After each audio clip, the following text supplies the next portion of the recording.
Greetings to everybody out there in the No DQ galaxy. Welcome to the No DQ live recap of Friday Night Smackdown for October the 2nd, 2020, which is also the 1-year anniversary of AEW Dynamite's debut back on October 2nd, 2019.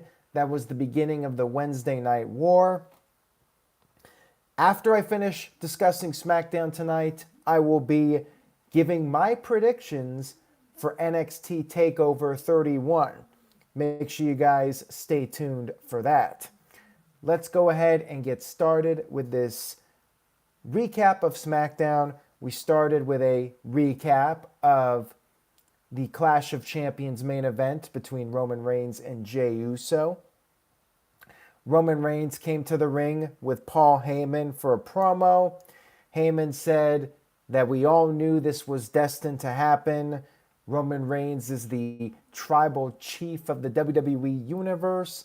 He brought up Reigns' relatives, and then Reigns took the mic.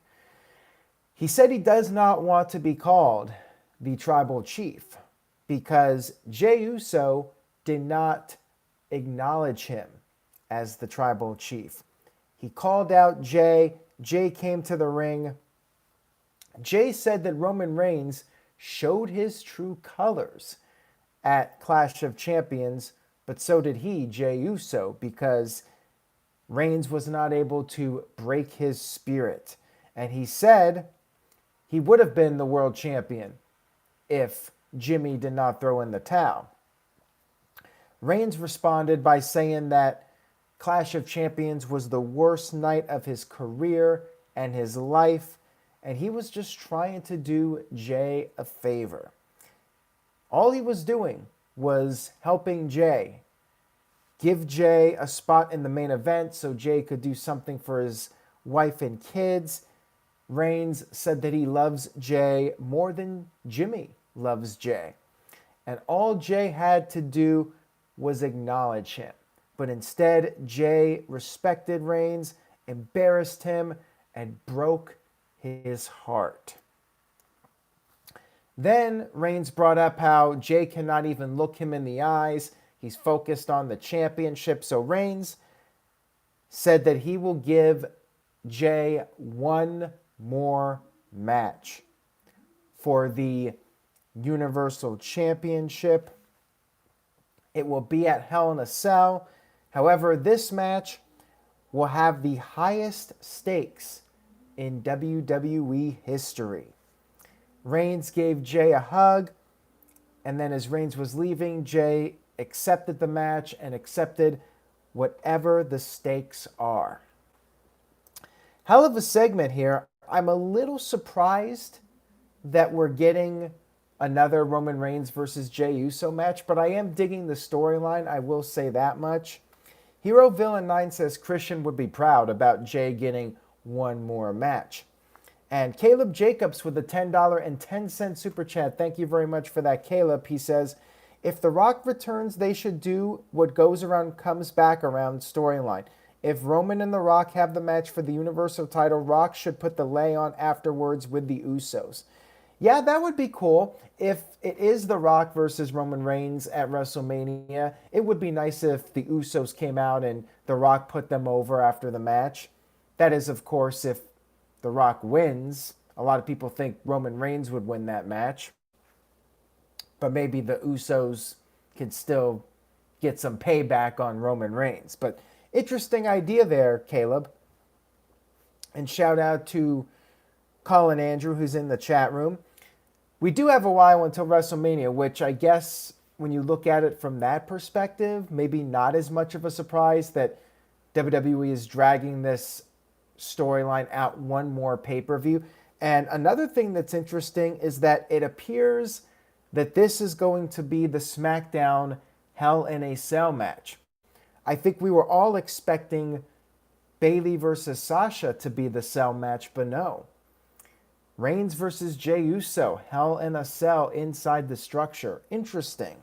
And we'll talk more about Bayley and Sasha here in a few minutes. And TJS in the house, hope you're doing well. AJ Styles came to the ring. and said he doesn't want to see Jay take another beating and Roman should be facing somebody else for the title, like AJ Styles. Styles started ripping into Jay saying that Jimmy is the better athlete and Jay is nothing but a runt. Jay attacked AJ and this led to a match. At least this is a fresh matchup. I cannot remember the last singles match between AJ Styles and Jey Uso, which is a good thing.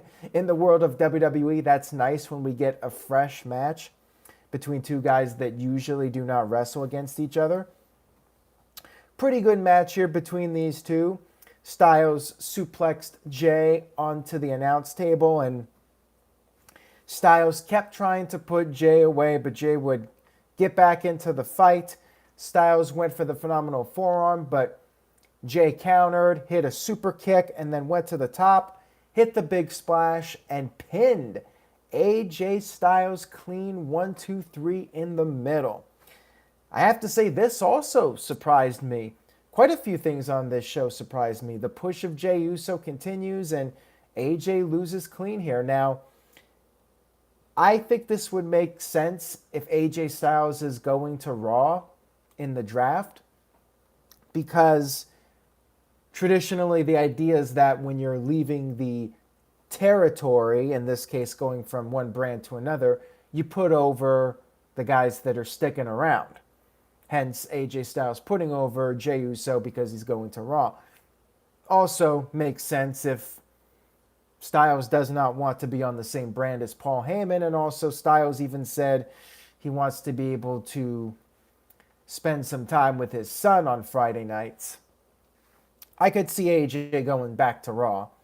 And remember, the whole AJ Styles going to SmackDown in the first place was because of Heyman, and then all of a sudden Heyman is on SmackDown. I'm guessing, if I had to make a pick or a prediction, AJ Styles is going to Raw.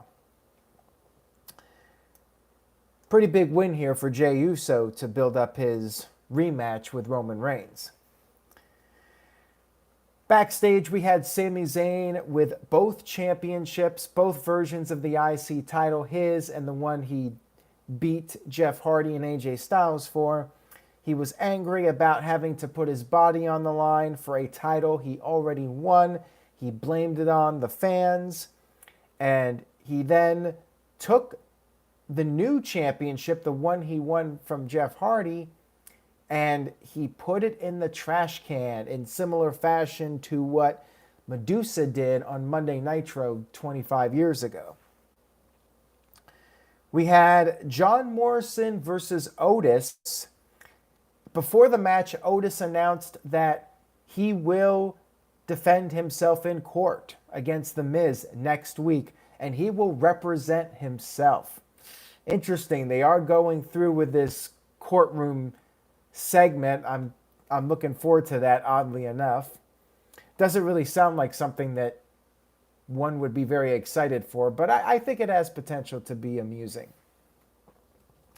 Johnny Boy with a $2 super chat. Thank you, Johnny. Says, agree SmackDown is the best wrestling show at the moment, ? I think SmackDown was the best show this week, and some weeks I think it has been the best show, even over AEW Dynamite. So there you go.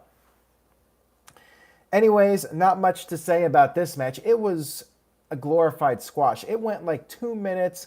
Morrison barely got any offense. Otis hit the Caterpillar and then the Vader Bomb to win. Again, I only see this really making sense if Morrison is putting over Otis on his way to Monday Night Raw.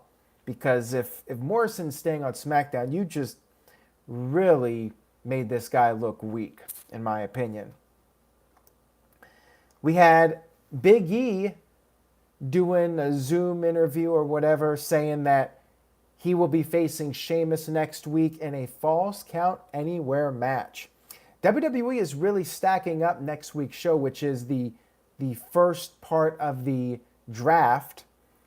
And this is one of the big matches that will be on next week in addition to the draft picks. Caleb Jacobs with a $6 super chat. Thank you, Caleb. Says, have Roman Reigns attack Stone Cold Steve Austin to set up the Rock storyline in the future. I love that idea. Austin could get physical, remember, with Alex Riley. I think that would be very interesting, but I just don't see Steve Austin doing that, laying down for Roman Reigns. He could, though. But then the problem is if you do that, fans are going to want to see Steve Austin wrestle again. To me, that's the only issue with that. Plus, I don't know if Austin's really interested in doing anything physical. But yeah, I think people would have expectations of Austin wrestling again, and might not be a good idea. We had Sheamus versus Shorty G, who got no intro, and this was even more of a squash than the previous match. The other match was like 2 minutes. This was like a minute, and Sheamus quickly won with 2 bro kicks. Again, what's going on with Chad Gable? Maybe he's going to Raw. Probably best if he just goes back to NXT. I know some people have talked about maybe him being the mystery guy, although fans also seem to think that mystery guy is going to be a former world champion. But, you know, Chad Gable was a champion, tag team champion in NXT. Could be something fun for him to do and give him a career renaissance. Next up, we had the Kevin Owens show. Kevin Owens, part of the Brand to Brand initiative. Psycho Jet Black with a $2 super chat says, Shorty G is still better than Ricochet. Not sure I would go that far. Shorty G is like the bottom of the barrel with the whole outfit and everything. At least Ricochet doesn't have a ridiculous outfit. At least not yet. KO said that he's been watching SmackDown, and since SmackDown could be his new home after the draft, he figured he would show up and ask some questions for his guest, Alexa Bliss. She came to the ring, and he said that her recent actions, her changes, it reminds him of Aleister Black, and he thought maybe if he picked Alexa's brain a little bit, he could find out more about what's going on with Aleister Black. Alexa says people change, and maybe Owens should try it sometime. Ouch. Owens said he wants to understand the darkness to help him in his feud with Aleister. Alexa said that she's been around him and her whole body goes numb.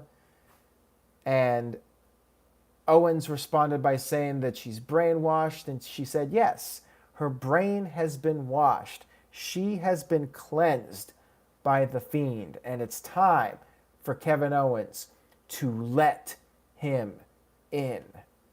Lights went out. Fiend showed up, put the mandible claw on Owens. He stuck his hand out to Alexa, and she grabbed his hand and did that dark glare at the camera. Such a beautiful bonding moment here between Alexa Bliss and the Fiend, if I must say so. Good segment here. I liked it. We had a 6-man tag team match. King Corbin teaming up with Cesaro and Shinsuke Nakamura against Matt Riddle and the Lucha House Party. The good guys cut a promo before the match, and Riddle said that the Lucha House Party told him it's a marathon, not a sprint when it comes to WWE. I guess maybe this was a reference to Triple H's line from when AEW was beating NXT in the viewership numbers a year ago. And then Lince Dorado took a little jab at Kalisto, saying Kalisto was going to stay in the locker room because his head is getting too big to even put on his mask. So we had this 6-man match, and Kalisto managed to get his mask on. He came down to the ring before the commercial. After the break, we had Riddle get the hot tag. All hell broke loose. And then Kalisto got on the apron and accidentally kicked his guy Lince by mistake. However, the babyfaces were able to recover. Matt Riddle hit his Bro Derek move, whatever he's calling it, to Cesaro and picked up the victory. After the match, Kalisto got in the ring, raised Riddle's hand. Lince was pissed off that Kalisto kicked him, shoved Kalisto, and more tease of a breakup between the Lucha House Party. that I really do not care about. And Hero Villain 5 made sure to point out accidentally with the quotes. I mean, the match was fine, but I just don't care about the Lucha House Party. And I'm not sure there's much that can be done to make me care about them. We had a video package of the Bayley and Sasha Banks feud, and Sasha came to the ring for a promo. She had her neck brace on still. She said, Bayley is nothing but a coward that used her. And now she's going to get her payback. She's going to pick up the Women's Championship, not at Hell in a Cell, but next week on SmackDown. There you go. The big Bayley-Sasha match is not going to be on pay-per-view, but on SmackDown next week. The brand draft special. She took off her brace and said that Sasha said to Bayley, "You don't stand a chance, bitch." Promo was all right. I feel like Sasha's very hit and miss with her promos. And I'm a little surprised again they're not saving this for the pay-per-view, but I guess if the Hell in a Cell match is going to be Reigns versus Uso, maybe it's better to do the match now. And plus, some people were saying, well, it doesn't really make sense for Bayley and Sasha's first match to be inside a cell. You know, that should be the finale of the feud, the final match. Maybe it will be. Maybe WWE will drag this out until WrestleMania, and they could do Hell in a Cell at WrestleMania as the blow-off. Caleb Jacobs with a $5 super chat. Thank you again, Caleb. He says, hey, WWE and Triple H, let AEW in. Well, I don't think that's going to happen. AEW got their plug when Sami Zayn referenced AEW over a year ago, but I would be surprised if WWE references AEW anymore. I just think that they've moved beyond that. TJS with a $5 super chat. Thank you, TJS. I appreciate it. He says, The Fiend is wrestling on TV next week. Is he no longer special? Live sex celebration with Alexa and The Fiend? She wants to let him in literally. And everybody's laughing at TJS. Of course TJS has to come in with the PG-13 content to try and get my video flagged. So shame on you, TJS. But actually, thank you for the super chat. You're a good guy. Just a little out there sometimes. And Psycho Jet Black with a $2 super chat says, WWE is already ruining the Bayley and Sasha feud. Well, maybe they will drag it out. And this is going to be one of the bigger SmackDowns as far as viewership goes. So I guess I'm okay with them doing the first match on TV and maybe do the rematch at Survivor Series and spread it out a little bit. But yeah, I am a little dumbfounded that they're doing this match on TV and not saving it for the pay-per-view. We had our main event of the evening, which was Sami Zayn defending the Intercontinental Championship against the former champion Jeff Hardy. Oh, and by the way, I forgot to talk about Carmella. There was another vignette for the mystery woman who, big shocker, it was Carmella.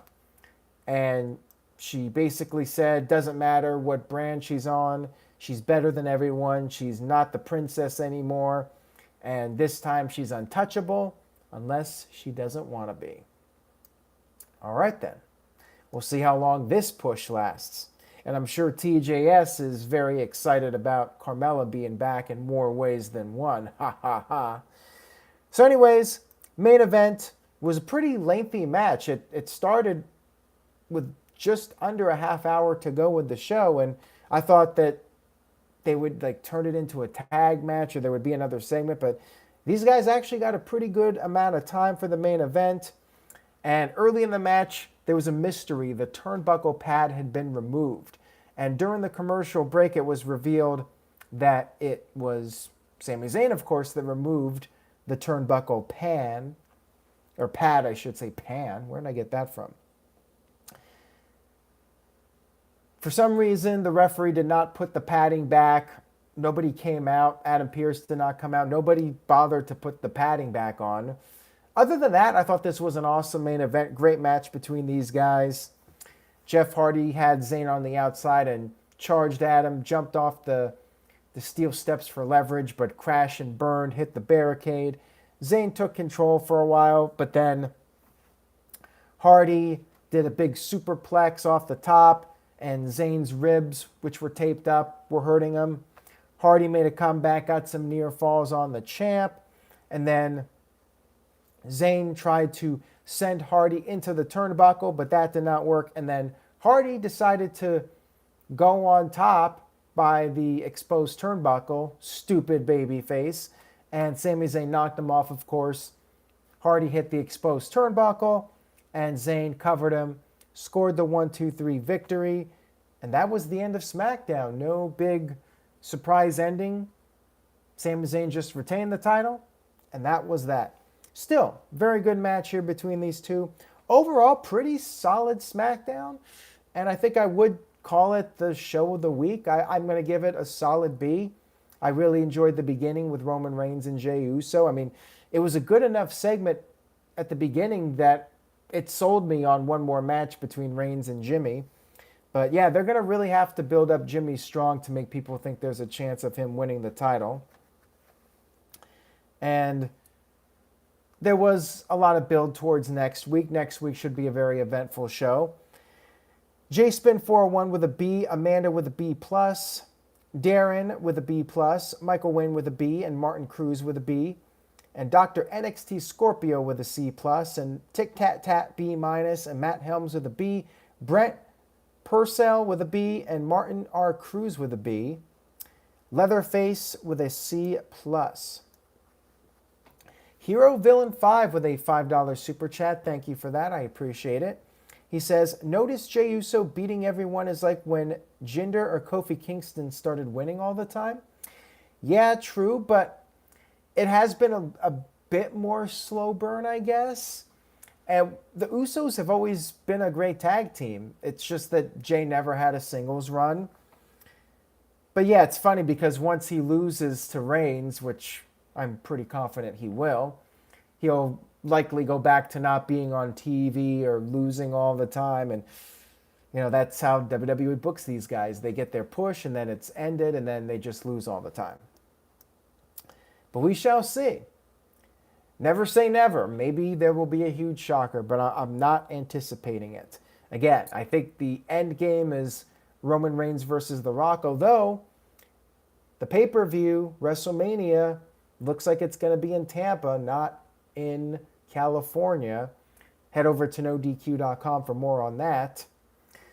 Let's talk about NXT here. I did not do predictions last night, so I'm here right now with you guys to talk about NXT Takeover 31.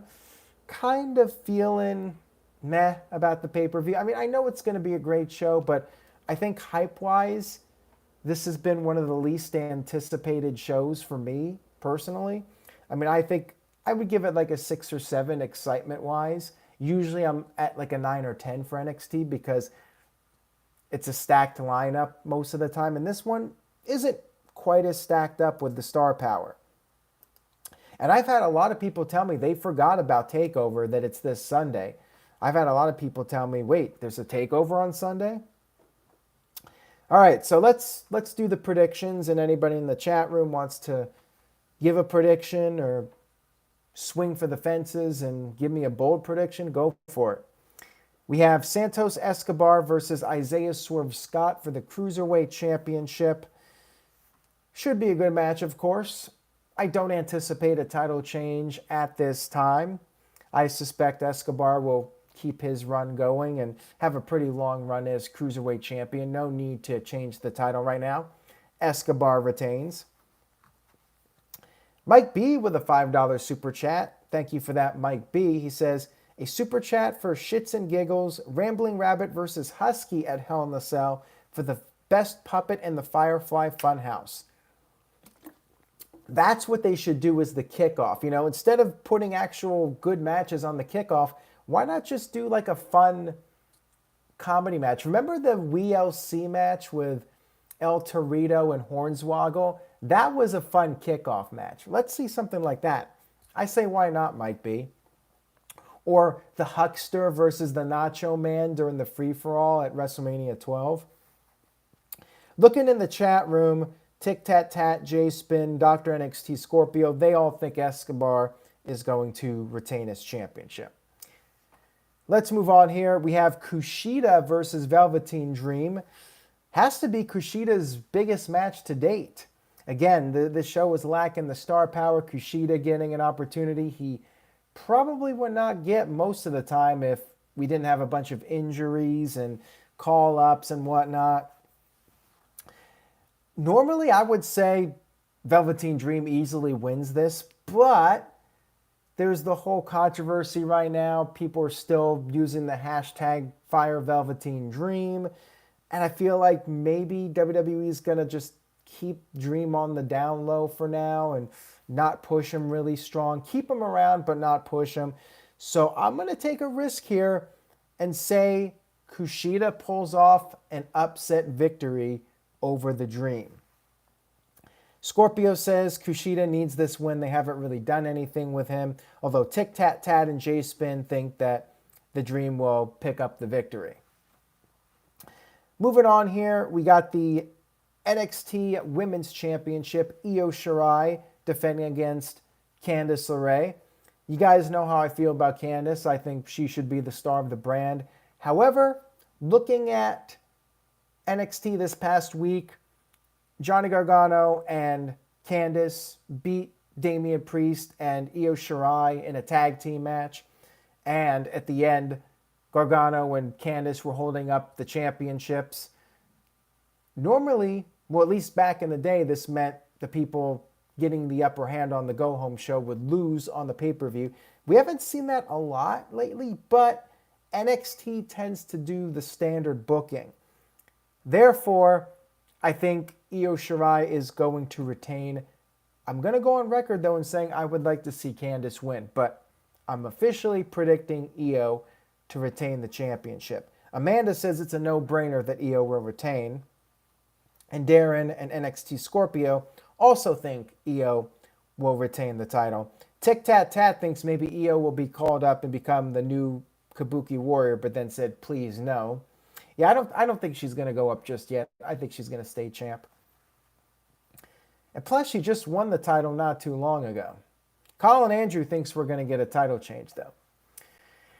Next up, we have Damian Priest defending the North American Championship against Johnny Gargano, and same thing applies as the women's title match. I think Priest will retain. He just won the title in the ladder match at TakeOver 30. Thus, I think he beats Gargano, retains the championship. Not much else to say about that one. And then the main event, Finn Balor versus Kyle O'Reilly. Yes, Kyle O'Reilly competing for the NXT Championship. This could end up like when Andrade got the NXT title match. People were like, really? And then Andrade went out there and tore the house down. Very well could be what happens here, but I think it's pretty clear Balor's retaining his first big title defense since winning the title. I suspect we might have some kind of interference from the Undisputed Era, but it backfires, and that leads to the breakup of the Undisputed Era. It looks like Adam Cole and Kyle O'Reilly are turning babyface, and we could see Bobby Fish go heel with Roderick Strong. So yeah, I think we're going to see the continuation of the Undisputed Era breakup. Finn Balor, still your NXT World Champion. 5 matches. I don't believe there was a tag team match officially announced. That's my take on NXT. Should be a good show despite not being the strongest card on paper as far as star power goes. Caleb Jacobs with a $5.90 super chat. And thank you very much for the super chats, Caleb. I appreciate it. He says, does NXT not have a lot of any other people for Finn Balor? I'm sure we'll see Karrion Kross once Kross returns. But yeah, you're right. There's not a lot of challengers for Balor. He beat Adam Cole. I'm sure he'll beat Kyle O'Reilly. Could do Velveteen Dream, although some people might not be thrilled about Dream getting a title match. Maybe you bring in somebody from the main roster. Maybe Chad Gable comes in and fights Finn Balor for the title. I mean, there's some possibilities, but yeah, I suspect eventually we're going to see Karrion Kross versus Finn Balor for the title when Kross is back from injury. And Hamp Kano with a $5 super chat says, pre-show, replay the bikini contest with Mae Young uncensored. I wonder if TJS would like that one, would like seeing some uncensored Mae Young. What do you think, TJS? Is that something that floats your boat or no?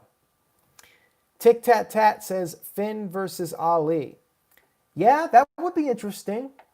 Hell, bring in somebody we're not expecting. Maybe Ricochet. Like, bring Ricochet back to NXT or somebody. When this draft happens, you could bring in a big name from Raw or SmackDown down to NXT to fight Balor just to change things up and give Balor an opponent until Kross is back. You could do, let me see here.